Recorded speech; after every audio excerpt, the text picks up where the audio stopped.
Okay, so we're almost done. Yeah, there are 6 perfections. We're at number 2, and we have 4 more left, but we'll do as best as we can. And anyway, if you do want to practice them, then you need to hear this again and again and again and again. I'm really happy that I'm not your only teacher, so that you have more opportunities to listen to that, to discuss it. And as I said, with the Bodhicharya, it's this text that we do, unfortunately, only once a year, because it's kind of one tends to lose the energy a bit if you only do it once a year. But at least we will go through it. But even if you go through the whole one, I see it in Switzerland, we have a group where we meet every 2 weeks on Tuesday evenings, and then we go verse by verse, and we really take it apart. But even then, I would be able to kind of recite it by heart, like the Tibetans do, or something like that. But it keeps for 1 or 2 days, the verses, kind of, especially when it's only one, it stays with me. But then I forget. But then I have one verse which is really my favorite. I think it's in the second chapter, and it's verse, I think, 28. And it's very personal, but it's like, sometimes when I have moments when I think, gosh, I'm so fortunate, I am so fortunate.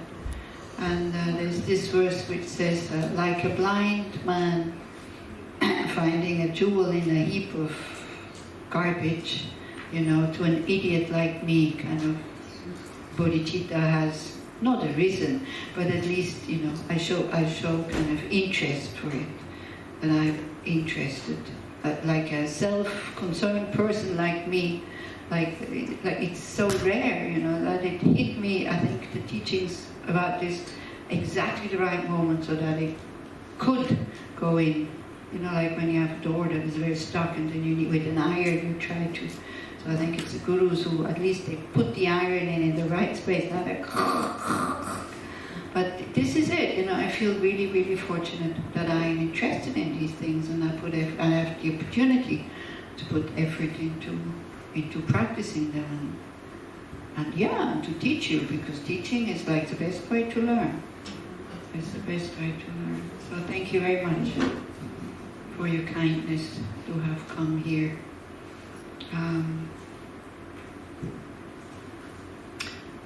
Like Leonard Cohen would say, thank you very much for coming to this gathering when the world is plunged in chaos and darkness.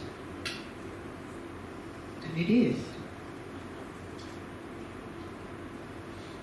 It really is. And then the Dalai Lama, who says, don't pray to God to sort out these problems, they are man-made. So you need to sort them out. No point just sitting and praying. So do something. So, okay. Do you want to share something from the discussion groups? To say something? Would you like to? I'm sure everybody would love to listen. So would you like to be the one that says something? How was it? Oh, okay, David, sorry. You need to speak loud. Yeah, I know you have a nice and loud voice, so please use it. Yes. I mentioned the fact that I feel myself very impulsive, reacting very impulsive. Very often reacting before thinking. Yeah. And then afterwards I discover that it's actually bad. I hardly do any step to get it better. The last years, the political situation in Israel, I see that it's getting down concerning our democracy. And I feel very, very involved, and I express myself in the media very often, very aggressive. Mm-hmm. Because I think this is maybe the way to do any change. Mm-hmm. I'm sure it is not. Mm-hmm. And the question, if there is a way to do something, to change, and still being calm and relaxed and not almost hate. Yeah. Well, what one usually says is like, give up wanting to have control. The moment we, because that's when we get tense and angry, because we think we have control. So when you just try, but you then say, it's, unfortunately, I think in our society, it is not enough just to try. We always want a result. Yeah, and this is also what I wanted to say with the discussion group that you just had, because then I thought, it's not very good what you said, or the topic, because then again, people think, oh, they have to be ethical so that something good happens. No, wanting to be ethical is just for wanting to be ethical. We do talk about the results, and it's good to look at the results, but then you let them go. And this is why also, maybe some of you maybe said something negative. What happens? Short-term negative. No? Did somebody say, I started to be really ethical and then this changed for the worse? No? And sometimes it's good to ask ourselves, like what I do also with the kids, the advantage of putting others first, and then the disadvantage, not the disadvantage of not putting others first, it's manipulating if you put that. But then the disadvantage of putting others first, it's good to see, and then the fears come out, and then we see what is actually holding us back in a way. So, but this one that, we have no control, is like we can try to change, and we should. We should try, and if you want to influence, your politicians, then think, in what way can I influence them? By being very rich, by being very beautiful, by being very smart, by being all three together. Definitely homeless and not having good arguments and this and that is not going to, what would convince them to change their mind. But when we see how difficult it is to change our own mind, and then can you think, those people who never ever even try to change their mind, how difficult it will be for them. So basically what you ask me, how can you still do things without getting angry? It's by giving up control. But still continue to do it. Or what do other people think who work in, like you who engage in trying to make the situation change? Huh? What do you think? Yeah? Maybe also to know your limits. Yeah. Because if something takes up from you, so maybe you should give it up and do it another way. Yeah, exactly. To know your limits, we're one person, but you have many others around you. And if you look, this is what the Dalai Lama says. If you think that one small thing or person cannot make a difference, then look at the effect of a mosquito at night in your room. Yeah, it's like, yeah. I think if we keep going to demonstrations, but from my side, peacefully, because I've done violent meditation, violent demonstrations, against the Vietnam War, against animal research, against atomic plants, or anything, I was 18 in the 68, can you imagine?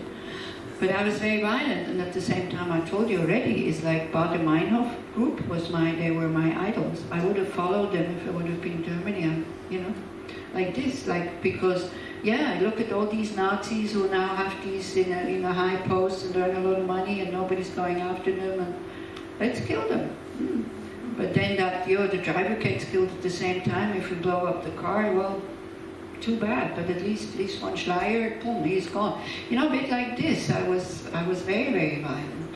And then it's really when I read the book of the Dalai Lama, who has, he was lost his country, It's called My Land and My People, and how he talks about the Chinese army in such a very sober, very, fact kind of way, what happened, but without any anger. I was very impressed. I think that's what brought me to Tibetan Buddhism, that book. Because I thought, wow, amazing. I want to find out how he's doing that, And then it's the practice. It is the practice that, and also to support, like, demonstrations that go on peacefully, and maybe to speak up if it doesn't, if it turns unpeaceful. And I already told you in the Tara retreat in Switzerland, almost every Friday we have these climate demonstrations of young people, because it's this Greta Thunberg who kind of started it, this girl from Sweden, and all over Europe, every Friday for a long time, all the kids, they skipped school, they went on demonstrations, they had like they made their signs, they made it themselves in a very creative way and very peacefully. And so at one of them, and if I'm in Bern, I go. And one of them, there was a guy, and then there's microphone and speeches, and this whole thing. So a man took, it's not that men are usually violent or whatever, but a guy maybe 50 years old, and he started in a very violent way to go against the system, and go against the companies, and against the people who destroyed the planet and all this. And then he started, screaming into the microphone, give me an F, give me a U, give me a C, give me a K, fuck the system, fuck the system, fuck the system.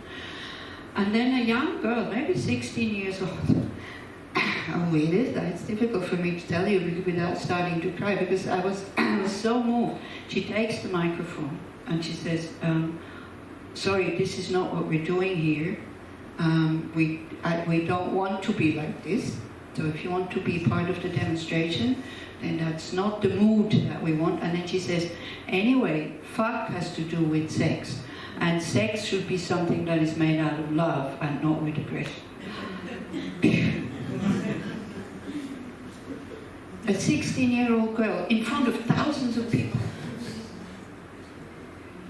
So of course the first ones to cheer when she spoke were us Buddhists. Because I was with a group of women who were also, demonstrating very violent in the 68. It's good to say when you're not happy. It's good to show it when you're not happy and not to give up, and maybe at some point we'll change. It's also karma, it's like we have the karma to live in a very violent world. That's the collective karma that we have.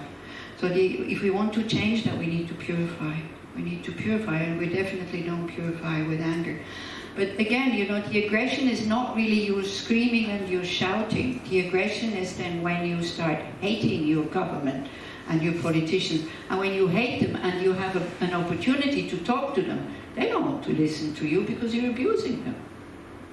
So the same way, if somebody wants me to change and then they start to scream at me, I'm not listening.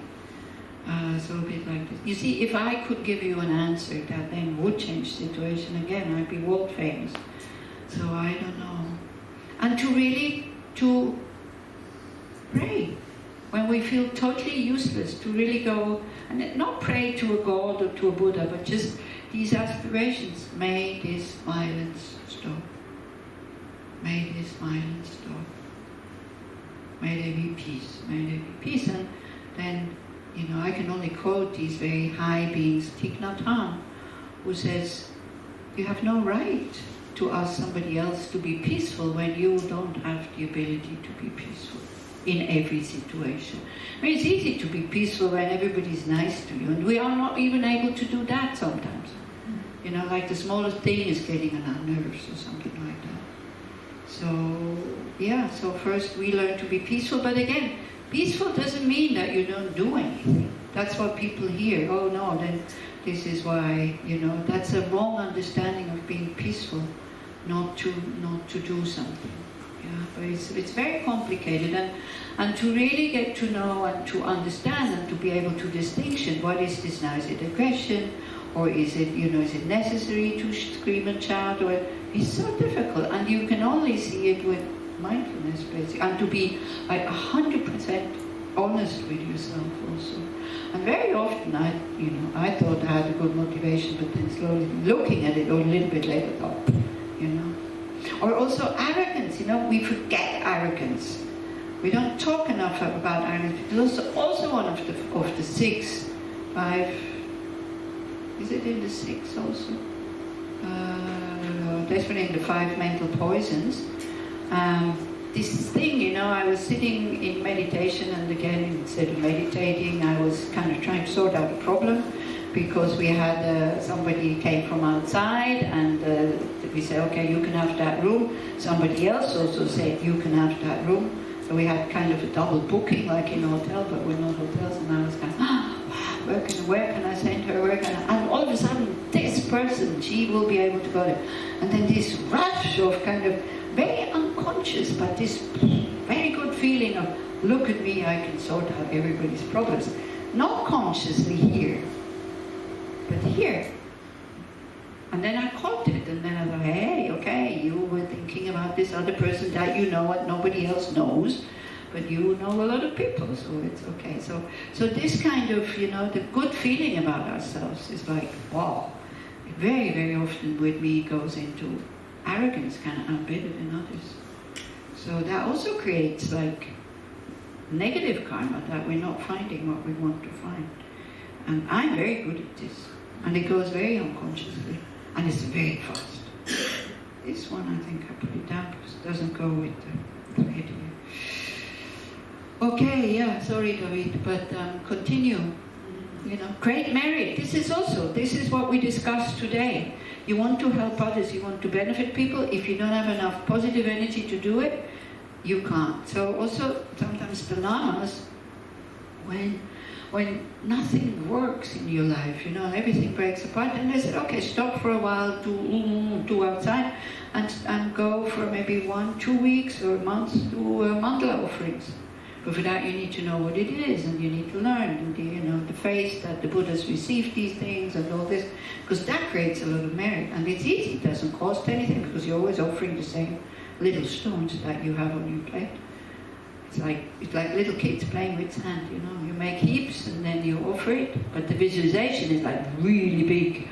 You offer the whole universe, and again, I know that sounds a bit kind of strange how that should work, but it works. Or purification meditation, where you make a fire, and then you visualize, or you think you have black sesame seeds, and then you visualize that these are all your negativities that usually are sitting here, and then you make some fire in your navel, and then the fire, like fire is very hot, it flames up and it pushes it out of your nose, goes into the sesame seeds in your plate, which you have as form as a scorpion.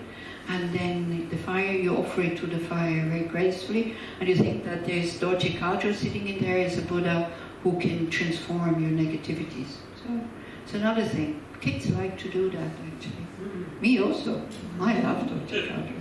Because we see something going. And again, it sounds kind of, yeah, it's all right. But the motivation is bodhicitta, right? To purify your negative karma in order not to harm others. If that is genuine, then it becomes very powerful. If it's just blah, blah, blah, then you can, whatever, then you don't need to do these things.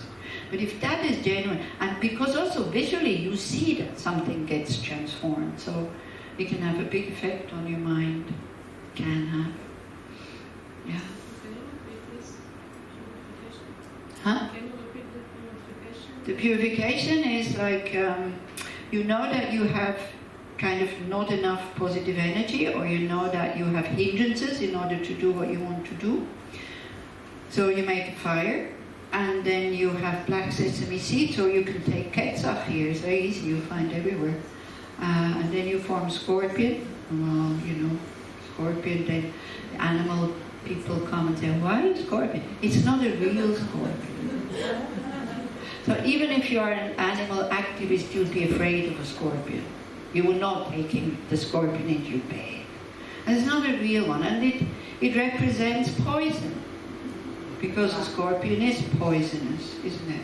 I don't know if you ever been stung by a scorpion. We had sometimes in Dharamsala. Then your eye becomes pitch black and you get high fever. It's like, and it's very, very painful. You don't die, but anyway, so also if you don't want scorpion, you can make a spider, or you can make whatever represents poison for you, that you want to get rid of. And then you think that, you think that here we have, because it has to do with chakras, so here in your navel you have some fire, and then you think all your negativities are sitting here in your heart chakra. And of course the motivation is that is essential. The motivation is, I want to purify my negative karma because I want to be of benefit. Not because I want to become famous or rich or have an easy life. That's not enough to do these things. Yeah? And then you have the fire kind of going, and then it chases out the negativity from your heart through your nose in the form of black smoke or something. Again, black. Why black? Because we don't like dark. That's why black and not white. And then it goes into the, comes out of your nose, black smoke, goes into the plate, and then in there, in the fire, you visualize a Buddha with a big belly sitting and like this, and then you give it to his mouth. I know it sounds ridiculous. I do know. I know these things are weird. But I had enough confidence, maybe, in the masters who also do it, and though they do it, might as well do it. For some of these things I had total aversion and total resistance, but because I'm a nun, I have to do them. And by doing them, all of a sudden the resistance was gone, and all of a sudden I could see, I don't know how it works, but it does work. Very often, if a group together does this kind of ritual, the world outside does not change, but your energy changes, your tension in here changes, your uneasiness about the situation, your anger, this changes. Yeah. Hmm? Where did it come from? Huh? We did it once. You did it once, yeah? I did it with you. Yeah. So you can do again, once is not enough. If you're a Buddhist on top of it, since beginningless lifetime, and then we do once, so we do again and again and again and again. It's usually done at the end of a retreat. Because, and again, it's so psychologically skillful, because our self-confidence is so low that when we do, then in the retreat, of course, we're flaky, a bit lazy, and sometimes you do your session properly, then you don't meet, yeah? Then you don't, and then at the end you're not happy because you knew that you could have done better. And again, that's not the point whether you could have done better or not. The point is that you're not happy about the retreat, and the retreat has no effect if you're not happy about it, okay? And if you really are a spiritual practitioner, it's finished. You can't fool yourself anymore. You know that you didn't do it properly. But then by doing this, you purify that. You purify it so that you say, okay, whatever I did, great. It's maybe little, but I offer it to all sentient beings. And then you become happy about your retreat. You go out of the retreat as a happy person. Because a happy person doesn't kill, doesn't steal, doesn't rape, doesn't abuse others, doesn't take other people's place. So that's what we have to work with, to have happier people. So the first thing you have to do, you have to sleep more. The advice of the Dalai Lama. Because when you're tired, you become very dangerous for you and for others. Not because of driving, but because of the mind. The doors are wide open to aggression and nervousness and anger when you're tired and overworked. So whatever occasion you have to sleep, lie down, go to sleep, it's fine.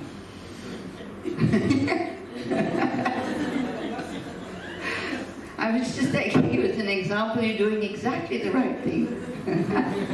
Even if it's in a lecture, you feel like sleeping, let your mind sink, let it go. It will come back refreshed, If you fall asleep in a lecture or in a meditation, whatever, you're not a bad person. It's a sign that you are tired. It's as simple as that. you're tired, so it means you have to sleep more. But then, you know, me also, I have a computer handy, you don't call it handy, mobile and all this. It's so easy, it's so difficult to switch these things off. One leads to the other. Yeah, so unfortunately, mommy is not around anymore, who takes the book out of your hand, switches out the light, and then, where was it? Ah, it was with Karen and Keshet, who has a little lamp, you know, so she can read under the cover. And so I said, oh wow, the kids are still doing that. Yeah, reading under the cover. So that's, you know, that's easy to do. It doesn't cost money, yeah. Also, if you want to become a climate activist, meditate more, because while you're meditating, you're purifying your mind. There's no CO2 emission, no garbage anywhere. All your mental garbage is going. You don't need to go anywhere. You can meditate wherever you are. All you need is something for your bum so that you sit a little bit higher. It's a very good thing you can do for the environment. Instead of going on a holiday because you're tired, you go on a meditation retreat. Cheap. And I tell you, your mind is in a better state than if you go to whatever, Greece, Mallorca, or whatever. Because you're so happy that it's finished. You're so happy that you can be active again and talk to me. I don't know about you. Talk to people, watch TV, do this, do that, yeah, so you come out quite happy. Even though during the retreat, you don't have such a good time as you would have in Greece, that's for sure. You have much better time. But also you don't have to fight for your space on the beach, or like, you know, you have your seat here, nobody's sitting on it, so it's okay. If you get sick, you can go to your own doctor. Because getting sick in a foreign country, to how many of you has it happened? How many of you got sick in a foreign country? How pleasant is it? Not pleasant at all, especially not India. My gosh, you don't know. Yeah. You know, wow, frightening to get sick there. Even in Switzerland, because, you know, the insurance, the phone calls, the money, and here you go to your Kubat-Prolin, and that's it. They know you, they have your file, give you what you need. Yeah, so your next holiday at home. And you can, you know, today it would be possible, you know, go to Google Images, you know, pictures of Greece. You put on the Facebook. So people don't say, oh, you know, why did you stay home? In ancient time, you had to ask somebody else to send the postcards. Now you can do it yourself. Facebook, WhatsApp, nobody knows where it comes from. You can do so many things, you know. Huh? Yeah. It's good for the environment if you don't travel so much. Yeah, but then again, but there is moments when you have to be kind to yourself and go to the beach and just rest and just relax. Because a meditation retreat is not resting, it's hard work. So it's good to get out of your normal environment and to go there. So you see, again, there's a yes but not all the time, just from time to time. You check, do I really need it? And then you go. Yeah, so like that. Okay. So patience. So patience also is kind of divided into 3 kinds of patience.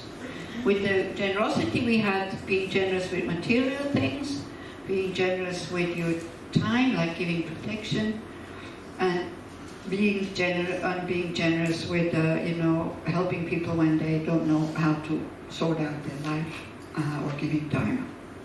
With ethical conduct is also divided into 3.